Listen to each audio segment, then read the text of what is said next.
कोल्हापूर राजापूर राज्य महामार्गावरील पोहेतर्फ बोरगाव येथील मुख्य चौक परिसरातील रेन ट्रीचं झाड अतिशय धोकादायक अवस्थेमध्ये आहे। मुसळधार पाऊस आणि जोरदार वाऱ्यामुळे हे झाड धोकादायक बनलं असून हे झाड त्वरित काढून टाकावं अशी मागणी पाणा पंचायत समितीचे माजी सदस्य दामोदर आनंदराव गुरव आणि पोहेतर्फ बोरगाव ग्रामपंचायतचे माजी सदस्य निवास दगडू पाटील यांनी केली। कोल्हापूर राजापूर रोडमध्ये पोहाणे येथे एस टी स्टँडवर हा बाजारपेठ आहे आणि ह्या स्टँडवर वेगवेगळे झाड आहे आणि ते खूप मोठ्या प्रमाणात त्याच्या ABCच्या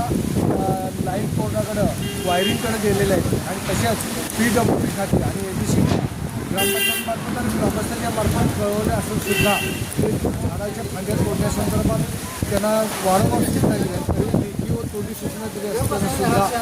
त्यांनी झाडाच्या फांद्या तोडण्यासाठी पुढाकार घेतलेला नाही आणि त्यामुळे हे झाड भविष्यामध्ये धोकादायक आहे, केव्हाही पडेल आणि जीवितहानी होण्याची शक्यता आहे। तसेच पावसाचं प्रमाण खूप आणि वाऱ्याचं प्रमाण खूप आहे। तसं मुंबई पुणे आणि पेंढारळे आमच्या गावाशेजारी तिथं सुद्धा झाड पडून जीवितहानीचा प्रकार घडलेला आहे आणि अशा प्रकार हा इथं घडू नये यासाठी दक्षिणा PWD खातं आणि MSCB खात्याने घेऊन